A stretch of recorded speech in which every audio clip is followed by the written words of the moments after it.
What's happening, everyone? We are back. We are back. I posted this on Twitter like 20 minutes ago. Nobody liked it. So I was like, I wonder if anyone's going to show up. It's not always a guarantee. However, I think YouTube is pretty responsive, or people are pretty responsive with their notifications, I guess. So I guess you all hit the belly button. Hit the belly button all on the shout out to our friend Tommy on the notifications, because I don't know. I feel like Twitter is still pretty active. It's just I think a lot of we still got creators putting out a lot of stuff. Gold Keys posts a ton of like really cool stuff. Shout out to him and all the Maximus guys.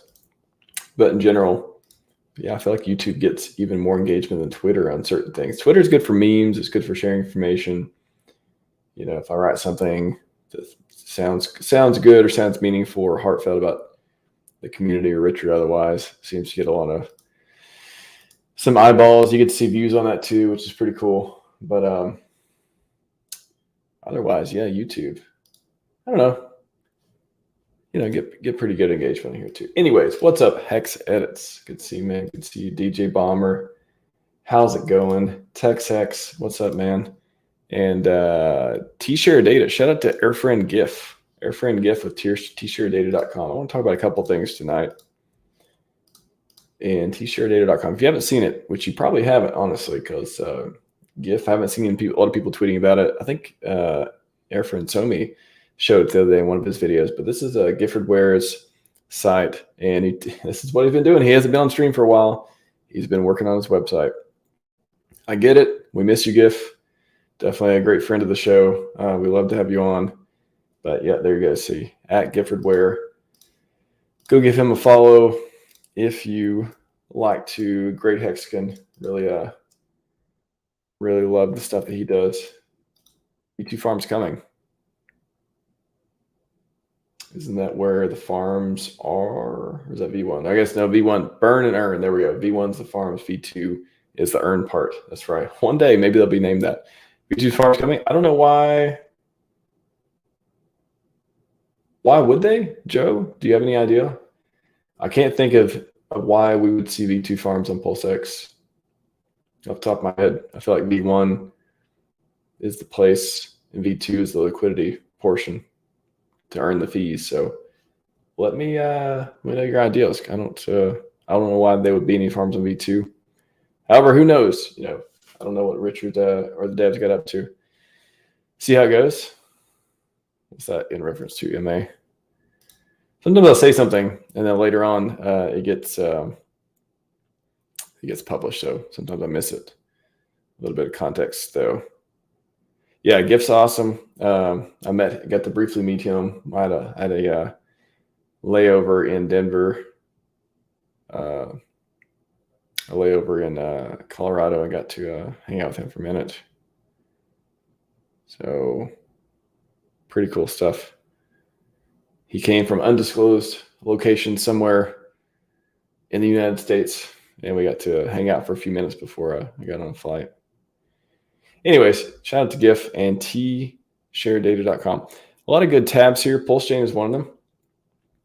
So, please load. Is the site down, or is this section just not done yet? Oh, here we go. Okay, it takes a second. All right, cool. So this is cool. It gives you live prices. You also got transaction cost. You got swap cost, add liquidity cost. Pretty cool. You got the price charts. Pretty cool price charts. I love the gradient here. Tell me better secrets. Hold on, protocol now showing V2 farm buttons. Interesting. I don't know. Let me know if you actually see some farms there. Maybe I'll look at it here. You know what? I'm going to go back to this in a minute. Now you piqued my interest. I haven't looked at PulseX much because, I've been looking at prices much. I'm tired of explaining how this is a bear market and things aren't historically supposed to go nuts and stuff like that. However, I know there's been some updates, but I really haven't, besides farming, getting that sweet ink, I really haven't looked at it much. Wow, that is crazy to see. 0.001. You guys think it'll ever go up? You think it'll ever be more than that? It's almost comical sometimes how low these prices are. It's pretty funny. Farm types. V1. Well, okay. I guess, I mean, that could be a sign. V1 farm, V2 farms. That's interesting. Yeah, thanks for bringing that to my attention. I've not seen that. Cool. All these are V1. Interesting. So maybe V2 farms. I wonder what will be different with them if they'll be split up. Man, that's exciting actually. You know, I have no idea how they'll be split up or what will be new with them. I'm excited to see Richard's tweet on that. I'm sure we'll hear something about it when there is news, but that's cool. Cool. Thanks for bringing that to my attention, Joe. That's pretty cool. Yeah, not a lot we can see right now, but it looks like some upcoming stuff could be. Tell me better secrets. I'll try my best. All right, let's go back to t-shirt data. So yeah, I love this gradient. Good job, GIF. This is awesome. I mean, I wish it was kind of pointed upward. At some point, we certainly hope it will be. Pulse, market cap. I sent GIF a note too. I would like to see some stats on volume and all those trends over time. I mean, he probably has some here, but if we could get I'd really like. I've talked about this to Crispy Man before too. Having like a hex health check where we kind of combine a bunch of metrics and maybe we give a smiley face or give some sort of you can zoom in for more data. But I'd like to have like PulseChain one too, where you kind of aggregate a bunch of the different important indicators. And then over time, you could see trends in that volume coming up, more assets being bridged in, liquidity going up over time. So I know I'm sure there's charts scattered throughout here talking about different ones, but I'd really like to get some sort of health indicator too. Oh, that's so brutal. All the way down. I remember it was $80. So I'm not sure the price chart captures that, but I remember it was $80. I was like, wow, ink, so amazing. And I still like ink a lot. Just because the price down don't mean I don't like it. So that's cool. Hex, of course, we got a lot of cool charts going on with Hex. 45, 50 cents there. Good times with that. Yeah, a lot of this stuff too. It's just, I almost want to come up with these news or what we'll be streaming about in 2024, late 2024, 2025. All the products launching or otherwise, looking at the chart, wondering if Hex is going to hit 10 or 20 cents or something. Hopefully PulseChain is just blew its sack price out of the water and we're actually counting the exits from there. I think it'll just be a totally different atmosphere. Yeah, not financial advice, of course. Don't make any decisions on anything I ever say.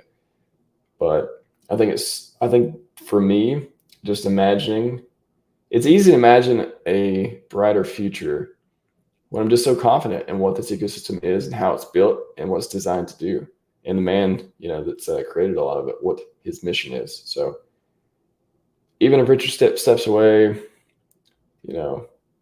guy's awesome, but we have everything we need. That's what people say, oh, we need a leader. We need people to step up. I think that's a people thing. I think that's a people culture thing. And I wouldn't mind if that changed. I wouldn't mind if we became truly as people became more decentralized, where we're not looking for guidance to leaders of any sort, or maybe there's leaders of different factions or otherwise. I don't think we need leaders per se. I think we need people providing value, people providing utility, but I don't know if leaders is what we need. Maybe certain people need them until they figure out a different way of doing things, but I just don't think it matters that much that Richard's not around. I just don't. So anyways, lots of cool text charts. We got Hedron charts as well. Icosa, lots of stuff. I'm not going to go through all of them. But auctions, Maximus stuff, gifts watch list. I guess some of his favorite coins and otherwise. A pretty cool site. If you haven't seen it, I definitely have nothing else. I hope GIF gets back with me about the kind of the health check and the monitoring stuff. Being able to monitor certain metrics to that kind of thing. But yeah, this is a site with good data. Do we have Hex? Yeah, this was the cool part about the Hex part. Yeah, I was going to show you. The T-share, general chart, T-share rate, again, only goes up. Total count, current staker count. Yeah, so this is the information you don't get a lot of other places. So again, stakers just keep going up and up and up. We're kind of, steady right now, up and down a little bit, but boy, 120,000 stakers. We got a long way to go. So much potential everywhere. I see potential everywhere here. Average stake length, has went up and down as well. Still around 7 years. How impressive is that? I know we got HSIs and we got a lot of 555 stuff going on. How impressive is 7 years stakes though? A lot of those are people. As Richard used to say, how many 15-year stakes do you need to make the average? So a lot of people are staking for a year, 2 years, 3 years. Maybe they're timing certain events or otherwise. How many do you need to get to 7 years? You need a lot of 10 and 15-year stakes to bump that average up for all the short-term stakes. Heck, it just makes sense. I don't know how to explain it. It's just, I can show you the data. We can talk about the charts. We can talk about what's happened before. Talk about all the people building on it, all the great minds we have around. I can tell you how I feel about it. I don't know what else to say. If you're not believing it, maybe you just need to be here for a while before you finally get it. I don't know what it is, but I think we have everything we need. That'd be cool. That would be good for decentralization, and that would be good. That's a good theory. I like that fast up tool. That is smart people thing right there. Maybe V2 is the farm. Maybe V1 is the more curated list, and V2 is community farms.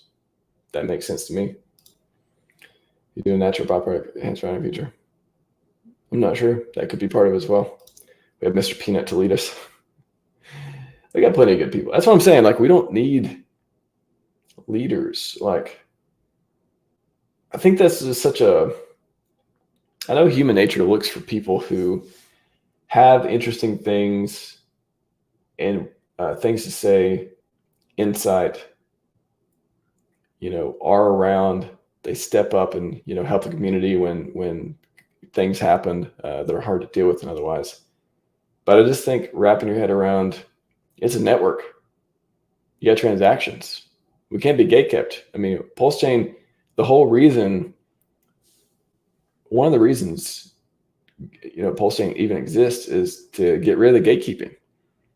If we got our own DEX, Uniswap can't gatekeep us. We have our own fiat on-ramps, anyone else can't gatekeep us. It's unstoppable code running on an unstoppable network. So it's the whole thing about PulseChain. I think more decentralization is good. I like having Richard as a figurehead and otherwise, but again, we need leaders, you hippie. It's not even where my mind goes fast. It's not even about this, it's not even about hippies. It's just about not leaning on other people to guide you. I don't know what it is. I just don't need someone to tell me there's going to be new farms coming up.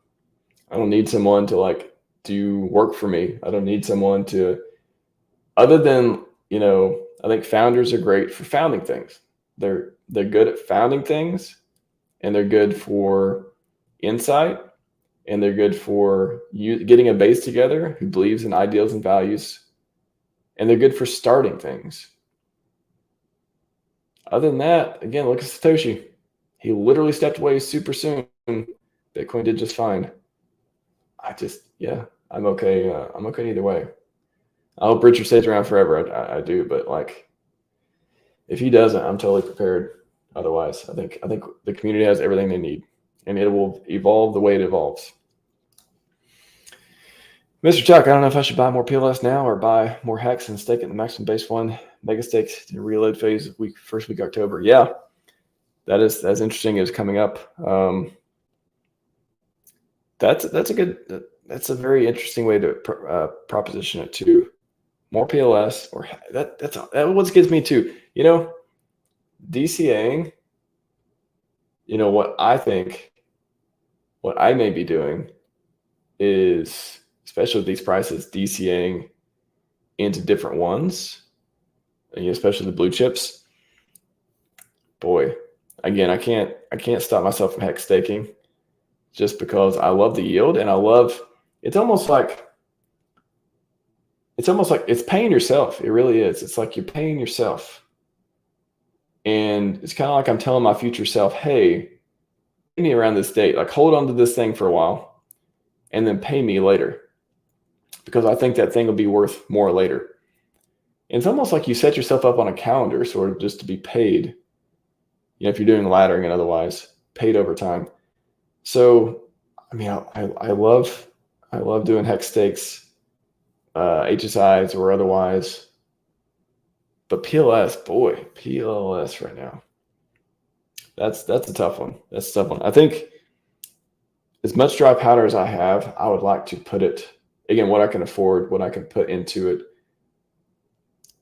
probably be around the blue chips, me personally, not advice in any way. Yeah. I think that's the biggest thing. It's not focusing on the SAC prices being at, because there's nothing I can do about my SAC value being down. Totally out of my control. Nothing I can do about it. Nothing I should have done. Yeah, in hindsight, there's literally, I don't feel like I think I made the best decisions I could with the data and the delayed gratification mindset and the hodl mindset and the, hey, I can wait mindset. I just don't think,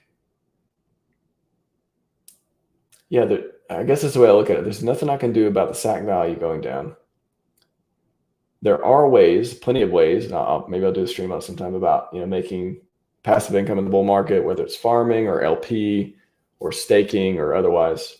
And that's just, in the native ecosystem with blue chips. We got community projects coming up. They're really exciting as well. Liquid Loans, Power City, all that stuff. Tetra, very excited for Tetra as well. So there's nothing I can do about the SAC value going down of my bags. But what I can do with dry powder is DCA. That's what I can control. That's what I can do. So to me, at these prices, if it goes lower, it's one of those things, like if it goes lower, it goes lower. But I'd much rather DCA when I see hex at these prices than what they were on PulseChain launch and otherwise, even though they seem really low at that point. So that's what I personally am thinking. But good question.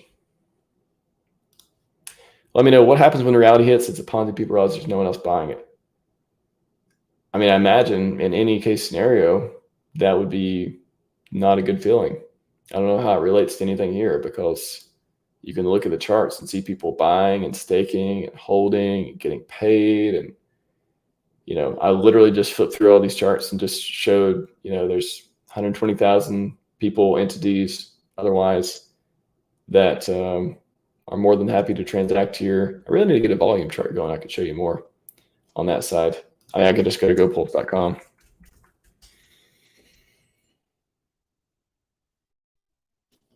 And yeah, I mean, there's PulseX, $1 million worth of volume, Hex, $1 million worth of volume, Inc, 230K.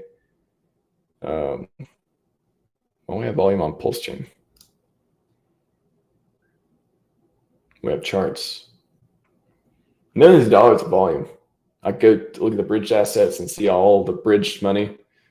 Like, I remember how much it's got to be, was it $90 million or something in bridged assets over there? So I don't, maybe you're talking about something else, but I don't really, yeah. I mean, I guess at a certain level, everything's a Ponzi and you can make a case for that, but I don't see the point for this one. MA, Xerisco's product decent, but I found swapping CSD PLS for CSD isn't that good. Yeah, I've not tried it. I definitely like a lot of the stuff that they've been doing and following the team for a long time, and they definitely are solving the problem for the platform. But I don't know. I cannot speak to different thing. And again, any problems you or otherwise are having right now, things are new. I don't imagine they would last very long. I think maybe if there's liquidity problems, if there's, otherwise, I have no idea. I'm just like thinking of things that could get better over time, whether it's liquidity or stability one way or another. I don't know. I didn't want to talk about the different stuff that may give you a better or worse experience using the platform, other than the platform itself doing the stuff. But yeah, I can't imagine it's not going to get better over time. It's not decoupled just yet. There's still more juice to squeeze out of Marketing Genius. Yeah. I think when the macros, I think literally, again, I kind of get tired of just like explaining why all these feelings and all these prices, they may matter to people individually in their situations based on assumptions or expectations or decisions they personally made. But in the grand scheme of things, I don't think they matter at all. Like, who's trying to retire in the middle or the end of a bear market? Like, oh, we hit maintenance. Trying to refresh. Oh yeah, there you go. There's $82 million on the bridge. $82 million of people who, don't think this is a scam. I forgot that one. RHMax is just a flash. That's not a bad way of looking at it, honestly. I mean, obviously I think he's a leader and stuff like that, but I think that a flashy origin story. Again, kind of looking at this in the future, I wonder in 2024, 2025, 2026, 2027, when the world looks very different, I imagine. Pretty much the same of cycles, crypto cycles up and down, I speculate, but new people in and out, new streamers in and out, more people who are just geniuses, more people stop streaming, more people just go offline and take a break, all this stuff. Richard's case, whatever happens with it. I imagine like in the Wikipedia article for Richard and Hex and stuff, is to go off, do the longevity research, start the foundation otherwise. And foresight and the genius to create these products and then let the community just like ride them all to the moon. That'd be cool. His origin story. What's up, dude? All right, guys, I got another 5 minutes or so. I'll be wrapping up. I had another tweet or something. Yeah, I wanted to look at tsharedata.com. Great place. So if you want to get some key stats, and there's a lot of different metrics. Look into hex.com, all kinds of different cool stuff to get stats. However, I'm going to drop these in. This is what we're looking at tonight. tsharedata.com, especially the Hex tab. It's got a lot of cool stuff on stakers and holders and T-share rate and all that stuff. Or at least stakers on here. And then GoPulse has some excellent stats. Just, anyone's like, vaporware, not valuable, whatever. Send them to this URL. Let them look at the bridge. I have a larger breakdown of Etherscan, the bridge stuff too. Stuff gets bridged in and out, whatever, but people are using this. Like millions of dollars are going to the bridge. And there's bridge fees too. So forget about that. And I really haven't looked at all of this stuff. This is cool. Yeah, I haven't kept up with all the stuff on GoPulse. Trades, 11 million trades. Total, 127 million. Yeah, these are really cool stats too to see up and down. Volume, yeah, $6 million on volume on PulseX. Just, isn't that cool? Like, isn't that cool? Like over 6. Sorry, that's 6 billion. This is total. Wow, I didn't even. Wow, that's crazy. $6 billion of value. I'm reading that correctly. $6 billion since launch. Are you not entertained? Are you not entertained? That's cool. That's what I'm saying. The price can be down. The price is what it is right now. Like, I'm looking at these other metrics. I'm looking out. I'm looking out what's next, what's going on in the future when macro conditions go up. These are all super, super good signs of a new network having all this stuff. Very cool. So look to that. We'll look at one more while we're here. Okay. No context. If you're not following no context /heart, I recommend that. Pretty funny. have a lot of cool tweets from Richard. Here's one of the. Here's the thing: you hold it for a while, and then you get more of it later. It's a very easy sales pitch, and people never get bored of it. They never get bored with making more money. Boom, I'm gonna like that. Very cool stuff. I'll leave you at that. Everyone have a wonderful night. That's all I got for you. Hope you enjoyed these little mini streams, 20, 30-minute ones. Appreciate everyone out there. Have a good night. I'll see you tomorrow. I'll be streaming. I don't even know. I don't know, but maybe. We'll say that. We'll say that.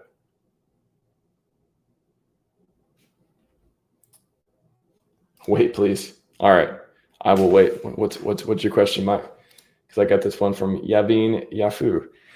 Hey, RH, would it be possible for you to do an Apple laptop setup tutorial? What's your security of it? But not sure if it's set up for, can you elaborate? Like, because when you buy a MacBook, you just kind of go through the new install stuff. So it's pretty easy to set up. Not really like a lot of setup. You just kind of click through the buttons like you would on Windows or otherwise. Let me know if you have a specific question, and I can help with that. I'd be happy to. Let's do a laptop setup tutorial.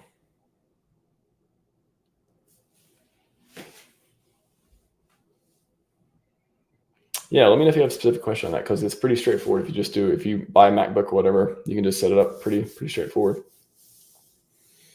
All right, Mike, I need help with your monitoring guide. My battery's all set, but I can't figure out the rest. That's a very broad question, Mike. So I assume you've looked at the guide, which takes you step by step on it. So if you go to table contents, setting up monitoring,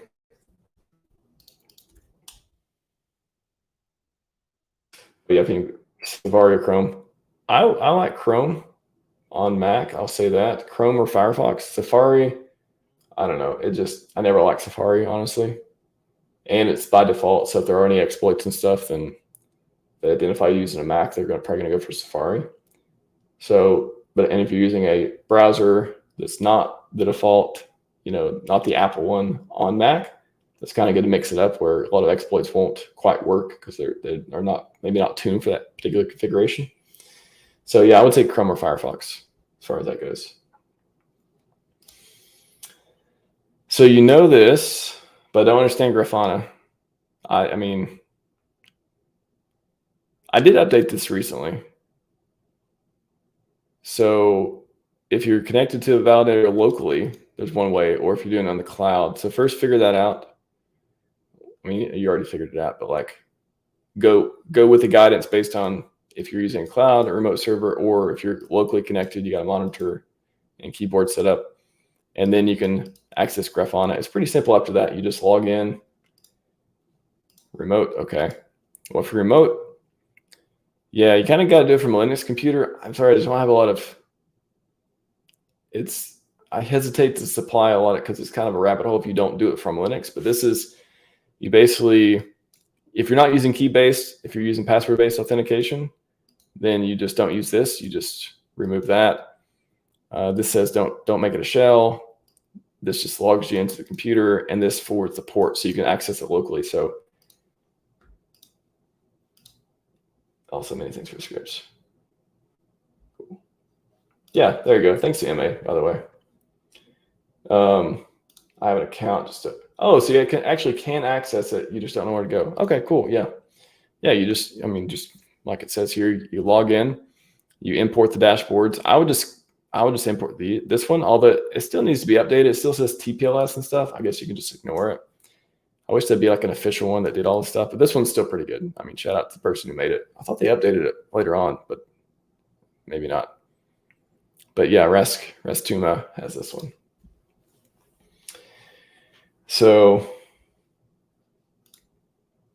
yeah, you're very welcome. I'm glad you enjoyed it. Yeah. Thanks for thanks for holding me up for a sec. No problem answering these questions.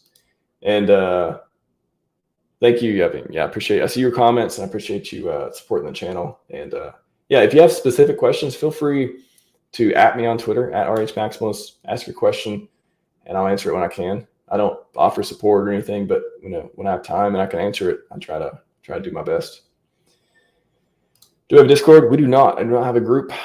Decentralized. I just have YouTube channel. I have Twitter. So yeah, just @ me on Twitter. Like I said, I can't get to everything, but I'll try to answer questions best I can, or at least point you in the right direction. Last question: Iron Freedom, is the only chance PulseChain RHMax will recover if go up as Bitcoin go back to another bull run?